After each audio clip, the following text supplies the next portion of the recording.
आप सभी का एआई एग्जाम चौपाल में स्वागत है।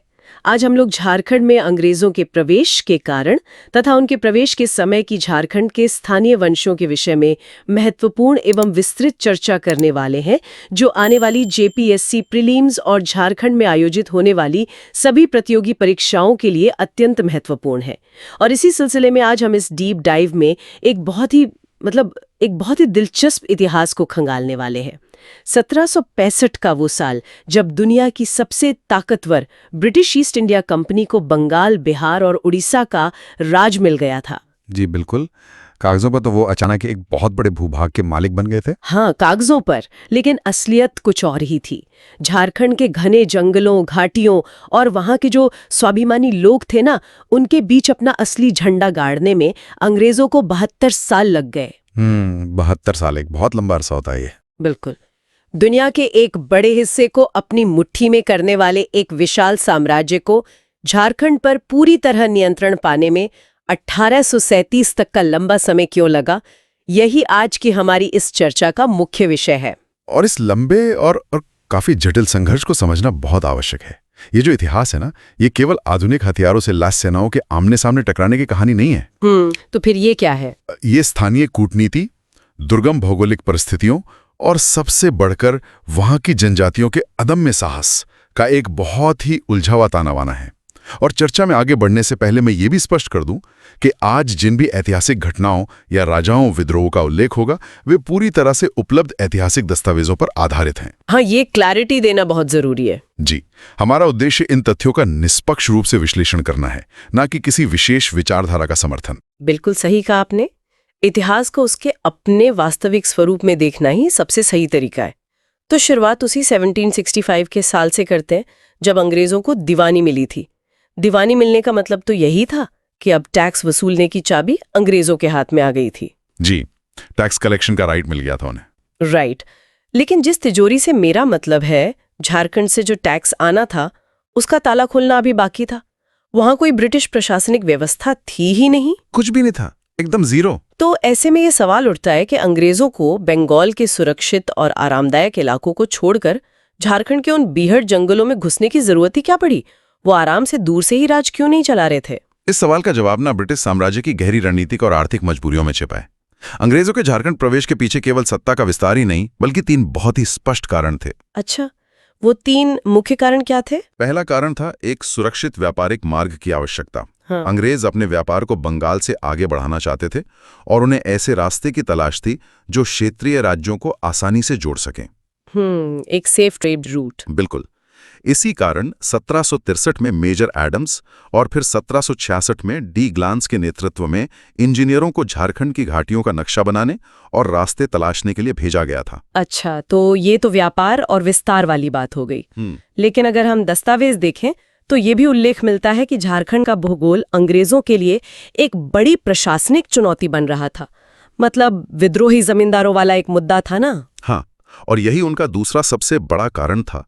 दक्षिण बिहार के जो जमींदार अंग्रेजों के लगान व्यवस्था का विरोध करते थे या टैक्स नहीं चुकाते थे, वे बचने के लिए झारखंड के घने जंगलों में भाग जाते थे। भागकर छिप जाते थे। जी, विशेष रूप से पलामू का जो किला था, वो इन विद्रोहियों के लिए एक एकदम सुरक्षित शरणास्थली बन गया था।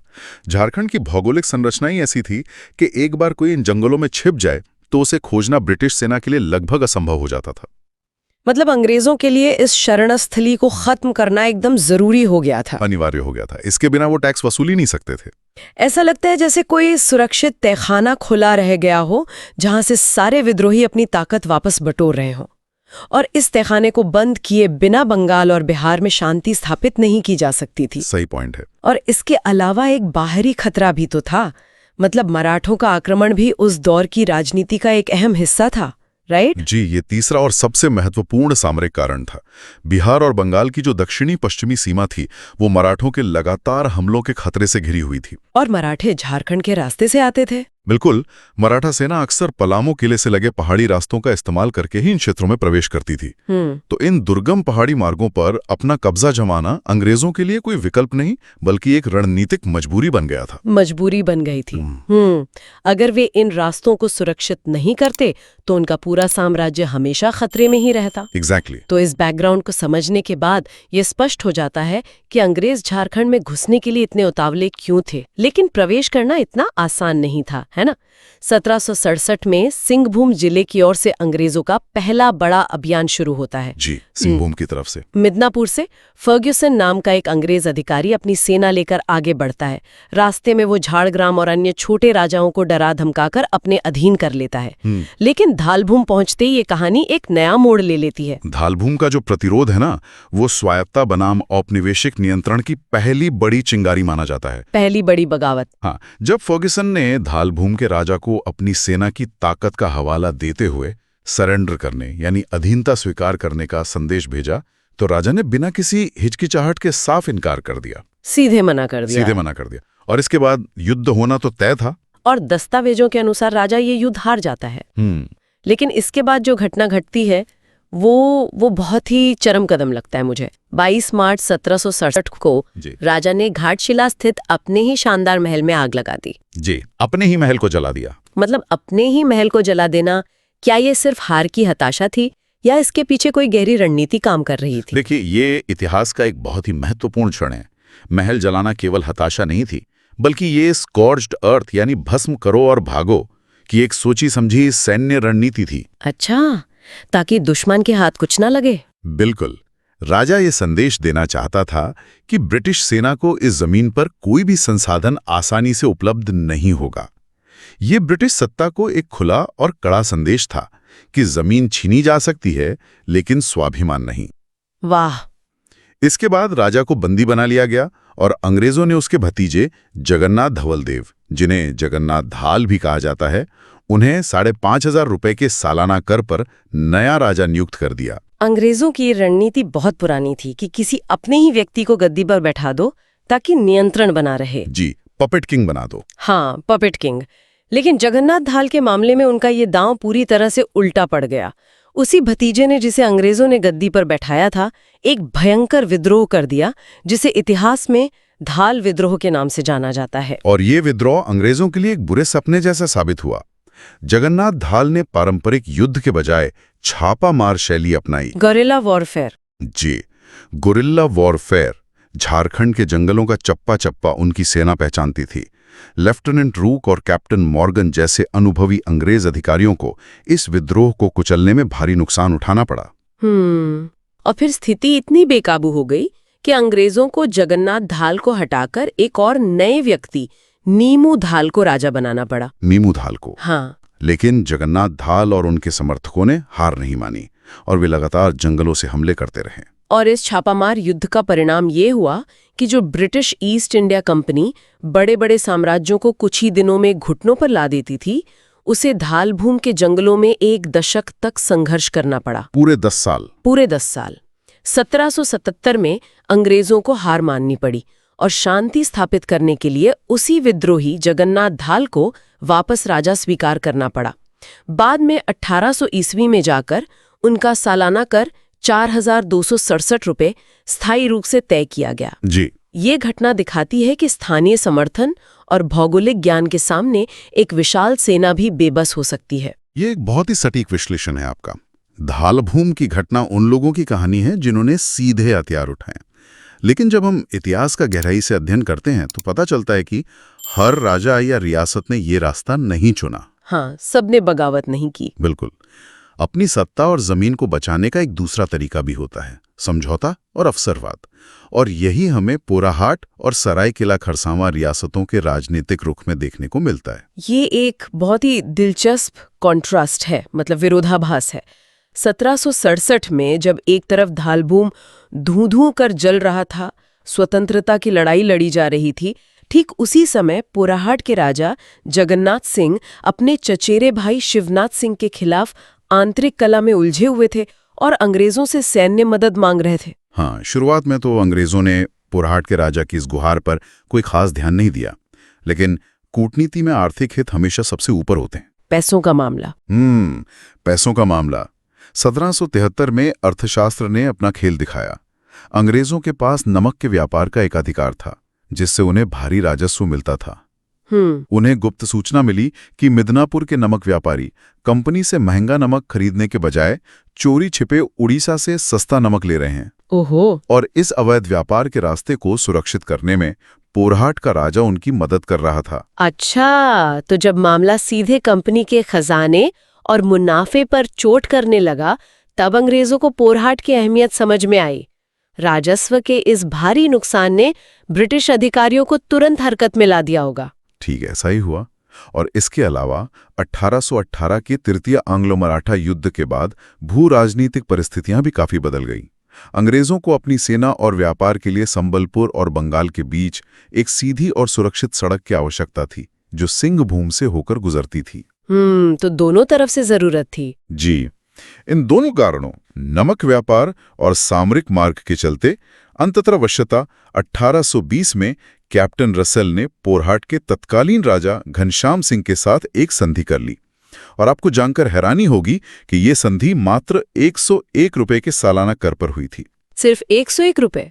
राजा घनश्याम सिंह ने भी इस संधि में अपने कुछ हित देखे होंगे। बिल्कुल देखे थे, क्योंकि दस्तावेजों से पता चलता है कि वे सरायकेला रियासत पर अपनी संप्रभुत्व जताना चाहते थे और अपनी कुल देवी पुरी देवी की मूर्ति भी वापस पाना चाहते थे, जो किसी अन्य के कब्जे में थी। जी, पुरी देवी की मूर्ति ये उनके लिए एक बड़ा भावनात्मक और राजनीतिक मुद्दा था। मतलब ये एक ऐसा समझौता था जहां दोनों पक्ष अपने अपने स्वार्थ साध रहे थे। इसी कड़ी में सरायकेला और खरसावां के शासकों की रणनीति पर भी चर्चा करना जरूरी हो जाता है, जिन्होंने संघर्ष के बजाय पूरी तरह से सहयोग की नीति को प्राथमिकता दी। हाँ, सरायकेला रियासत, जिसकी स्थापना 1620 में हुई थी, और खरसावा ने एक लंबी कूटनीतिक पारी खेली। उन्होंने ब्रिटिश सत्ता का विरोध करने के बजाय उनके साथ खड़े रहने का निर्णय लिया, उनका साथ दिया। जी। उदाहरण के लिए 1803 के मराठा युद्ध में सरायकेला के राजा अभिराम सिंह ने अंग्रेजों की सैन्य मदद की। 1820 में जब रुदन मुंडा के नेतृत्व में विद्रोह हुआ, तो सरायकेला में विद्रोही नेता को गिरफ्तार करवाने में भी अंग्रेजों का साथ दिया। यहां तक कि 1857 की महान क्रांति के दौरान भी इन रियासतों ने ब्रिटिश हुकूमत के प्रति अपनी वफादारी बनाए रखी। और इस निरंतर वफादारी का उन्हें पुरस्कार भी तो मिला। अंग्रेजों ने उनकी स्वायत्ता को समाप्त करने के बजाय उन्हें एक रियासत यानी एक प्रिंसली स्टेट के रूप में आधिकारिक मान्यता दे दी। बिल्कुल। ये मान्यता इतनी मजबूत थी कि 1948 में भारतीय संघ में विलय होने तक सरायकेला एक स्वतंत्र रियासत के रूप में कायम रहा। ये इतिहास का वो पहलू है जो दिखाता है कि कैसे एक ही भौगोलिक क्षेत्र में अलग अलग शासकों ने अपने अस्तित्व को बचाने के लिए बिल्कुल अलग अलग रणनीतियां अपनाईं। एकदम सही। लेकिन कूटनीति और संधियों की ये बात हमें उस समुदाय से दूर नहीं ले जा सकती जिसने अंग्रेजों को सबसे भयंकर और ऐतिहासिक टक्कर दी। आप हो जनजाति की बात कर रहे हैं? जी, हम बात कर रहे हैं हो देशम यानी कोल्हान के इलाके की और वहां निवास करने वाली हो जनजाति की। ये इस पूरे कालखंड का शायद सबसे उग्र और सबसे प्रेरणादायक अध्याय है। हो जनजाति के लोग लंबे समय से बाहरी हस्तक्षेप से एकदम मुक्त रहे थे। उनका स्वभाव इतना स्वतंत्र और युद्ध कौशल में इतना निपुण था कि ब्रिटिश कंपनी के दस्तावेजों में उन्हें खौफ के साथ लड़ाका कोल कहा गया। लड़ाका कोल, जी। जब 1820 में मेजर रफसेज अपनी सेना लेकर इस इलाके में घुसता है, तो चाईबासा के पास रोरो नदी के तट पर जो टकराव होता है वो एक ऐतिहासिक युद्ध बन जाता है। हो जनजाति ने केवल अपने पारंपरिक तीर कमान के दम पर अंग्रेजों की आधुनिक बंदूकों का सामना किया। इस युद्ध की ऐसी क्या रणनीति थी जिसने अंग्रेजों को इतना हैरान कर दिया? देखिए, इस युद्ध में हो जनजाति का प्रदर्शन केवल साहस का प्रतीक नहीं था, बल्कि ये बेहतरीन सामरिक रणनीति का भी उदाहरण था। वे अपनी भौगोलिक परिस्थितियों का भरपूर फायदा उठाना जानते थे। भूगोल उनके पक्ष में था। बिल्कुल। रोरो नदी के तट और आसपास के जंगल उनके लिए ढाल का काम कर रहे थे।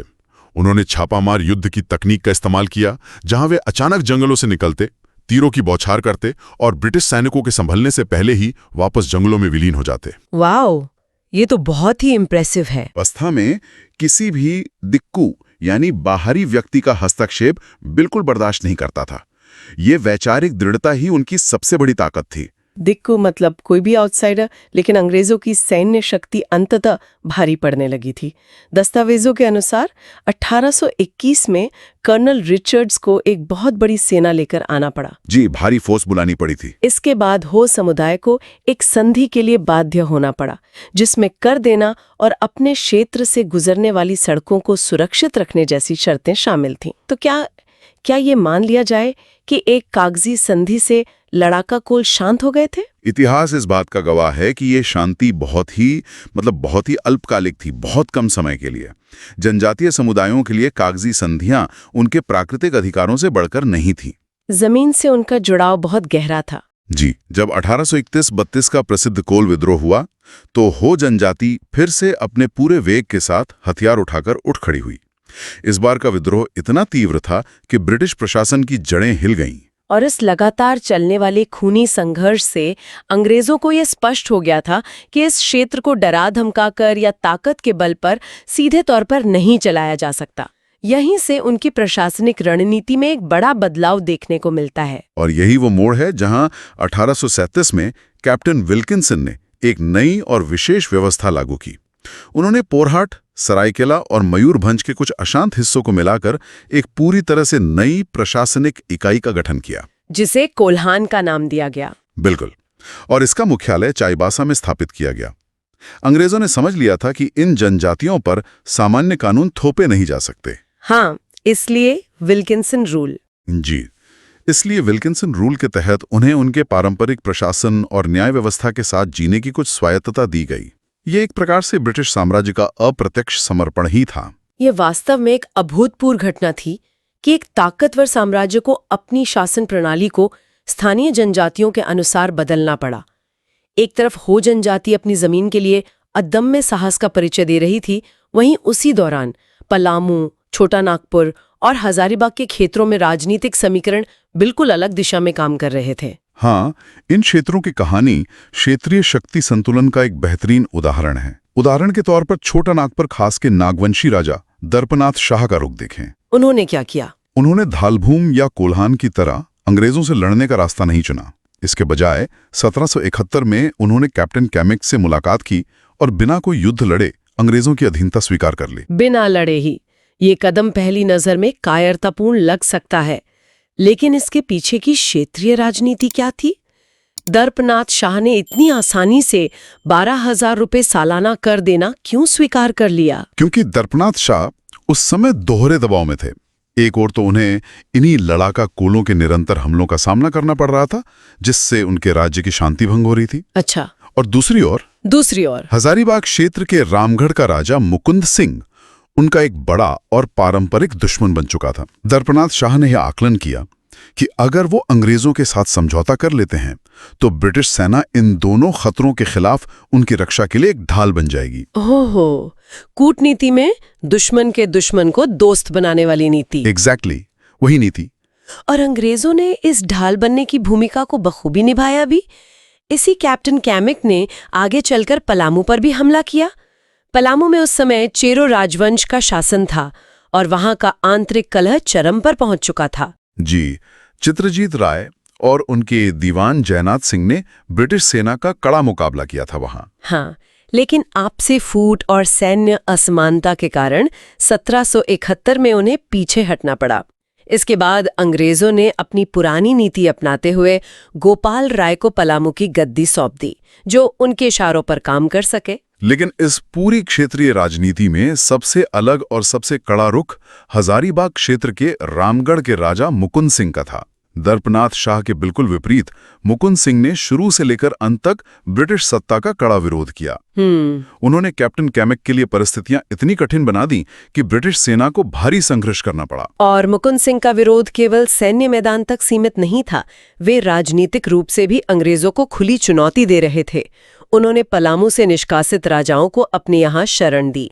इतना ही नहीं, जब अंग्रेजों ने सख्त चेतावनी दी कि किसी भी फ्रांसीसी को पनाह ना दी जाए, तब भी मुकुंद सिंह ने फ्रांसीसियों को अपने राज्य में रुकने की अनुमति दी। हाँ, वो किसी की नहीं सुन रहे थे। उन्होंने पटना काउंसिल के तमाम मांगों को सिरे से खारिज कर दिया। और जब सीधा युद्ध सफल नहीं होता तो ब्रिटिश नीति हमेशा अपने सबसे खतरनाक हथियार का इस्तेमाल करती, डिवाइड एंड रूल। फूट डालो और राज करो। मुकुंद सिंह के खिलाफ भी यही किया गया। जी। अंग्रेजों ने मुकुंद सिंह के ही एक संबंधी तेज सिंह को खोज निकाला और उसे भड़काया कि रामगढ़ की गद्दी का असली उत्तराधिकारी वही है। अपनों के ही धोखे ने मुकुंद सिंह को कमजोर कर दिया। 1772 में कैप्टन कैमिक और इवेंट्स ने रामगढ़ पर एक बड़ा हमला बोल दिया। तेज सिंह के विश्वासघात और आंतरिक समर्थन के अभाव में मुकुंद सिंह को अपना राज्य छोड़कर भागना पड़ा। और इसके बाद 1774 ईस्वी में अंग्रेजों ने ठाकुर तेज सिंह को रामगढ़ का नया राजा घोषित कर दिया और 30,000 रुपए की भारी सालाना मालगुजारी तय कर दी। 30,000 बहुत बड़ी रकम थी है। बहुत बड़ी। सत्ता को मजबूत करने के लिए रामगढ़, पलामू और छोटा नागपुर खास को मिलाकर एक पूरा जिला बना दिया गया और उसे कैप्टन कैमक के ही प्रशासनिक नियंत्रण में रख दिया गया। इसी तरह मानभूम क्षेत्र, जिसमें आज का झरिया और कतरास शामिल हैं, वहां भी फर्ग्यूसन ने 1767 में ही जमींदारों का अलग अलग टैक्स तय कर दिया था। हालांकि वहां के जमींदार भी जंगलों में छिपकर राजस्व देने से बचते ही रहे। जी। तो ये तो पूरे झारखंड की सैन्य और राजनीतिक उथल-पुथल की तस्वीर हो गई। लेकिन अगर हम राज्य के उत्तरी पूर्वी हिस्से यानी संथाल परगना और राजमहल की ओर देखें तो वहां अंग्रेजों का तरीका थोड़ा अलग ही प्रतीत होता है। हाँ, राजमहल क्षेत्र की कहानी बाकी झारखंड से थोड़ी अलग इसलिए है क्योंकि वो व्यापार का एक बहुत बड़ा और प्राचीन केंद्र था। वहां सैन्य विजय से ज्यादा व्यापारिक और आर्थिक नियंत्रण पर जोर दिया गया। Economic control. जी। 1676 ईस्वी में ही यानी दीवानी मिलने से लगभग 100 साल पहले राजमहल की शाही टकसाल में कंपनी के रुपये ढाले जाने लगे थे। 100 साल पहले से? हाँ, अंग्रेजों के एक डॉक्टर थे गैब्रियल बाउटन, वो वहां रहते थे जिन्होंने कंपनी के लिए कई महत्वपूर्ण व्यापारिक फरमान हासिल किए थे। बाद में जब 1763 में मेजर एडम्स ने मीर कासिम को पराजित किया तो राजमहल क्षेत्र पर कंपनी का व्यापारिक और प्रशासनिक एकाधिकार पूरी तरह से स्थापित हो गया। तो इस पूरी लंबी चर्चा के आधार पर ये एकदम स्पष्ट हो जाता है कि प्रशासनिक ढांचे, राजस्व प्रणालियां या आज भी जो भूमि और वन अधिकारों के मुद्दे हमारे सामने आते हैं, उनकी जड़ें इसी 72 साल के लंबे औपनिवेशिक संघर्ष में गहराई तक धंसी हुई हैं। बिल्कुल। अप्रत्यक्ष शासन, सैन्य बल का रणनीतिक प्रयोग और स्थानीय शासकों के साथ हुए राजस्व समझौतों का ये जटिल मिश्रण आज के प्रशासनिक परिदृश्य का ऐतिहासिक आधार है। ये निष्कर्ष बिल्कुल सटीक है। 1765 में दीवानी मिलने से लेकर 1837 में कोल्हान के गठन तक पूरे 72 वर्षों का ये कालखंड ये साबित करता है कि ब्रिटिश सत्ता के सामने झारखंड का समर्पण कोई एक दिन या एक युद्ध की घटना नहीं थी। ये एक लंबी, खूनी और दर्दनाक प्रक्रिया थी। सही कहा। कुछ रियासतों ने अस्तित्व बचाने के लिए कूटनीति का मार्ग चुना, तो कुछ जनजातियों और राजाओं ने जल, जंगल और जमीन की रक्षा के लिए आखिरी सांस तक अपनी स्वाधीनता की लड़ाई लड़ी। और ये इतिहास हमें केवल हार और जीत के चश्मे से नहीं, बल्कि प्रतिरोध के एक जीवंत दस्तावेज के रूप में देखना चाहिए। और इस पूरी चर्चा से अंत में एक बहुत ही बड़ा और समकालीन सवाल उभरकर सामने आता है। वो क्या? सोचिए, अगर झारखंड के स्थानीय राजा जैसे पोराहाट, रामगढ़ या छोटा नागपुर के राजा अपने आपसी झगड़ों और कूटनीति में उलझने के बजाय हो और अन्य जनजातियों के अदम्य साहस के साथ मिलकर एक संयुक्त मोर्चा बनाते, तो क्या ब्रिटिश ईस्ट इंडिया कंपनी के विस्तार का इतिहास और शायद पूरे भारत का इतिहास कुछ और नहीं होता? ये बहुत ही गहरा और विचारोत्तेजक सवाल है। क्या आज भी नीतियां वैसे ही नहीं बनती? 1837 में अंग्रेजों ने विद्रोहियों को शांत करने के लिए कोल्हान के रूप में एक अलग प्रशासनिक ढांचा बनाया ताकि वे अपनी पहुंच बना सकें। ये सोचने वाली बात है कि आज भी जब आधुनिक सरकारें या बड़ी संस्थाएं विकास परियोजनाओं और संसाधनों के लिए जंगलों और आदिवासी क्षेत्रों में प्रवेश करती हैं, तो क्या अनजाने में ही सही वे उसी औपनिवेशिक मनसालिता को नहीं दोहरा रही होती हैं? ये आज के परिप्रेक्ष्य में बहुत प्रासंगिक है। क्या 19वीं सदी के औपनिवेशिक हस्तक्षेप और आज के कॉरपोरेट हितों में कोई गहरी समानता खोजी जा सकती है?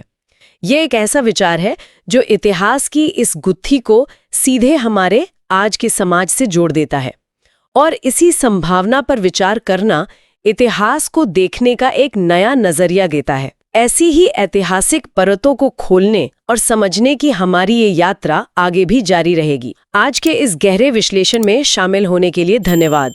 यदि आपको ये लेक्चर उपयोगी लगा हो तो एआई एग्जाम चौपाल को लाइक अवश्य करें, अपने दोस्तों और सीरियस एस्पिरेंट्स के साथ शेयर करें और झारखंड एग्जाम्स की कंप्लीट प्रिपरेशन के लिए एआई एग्जाम चौपाल को सब्सक्राइब करना न भूलें।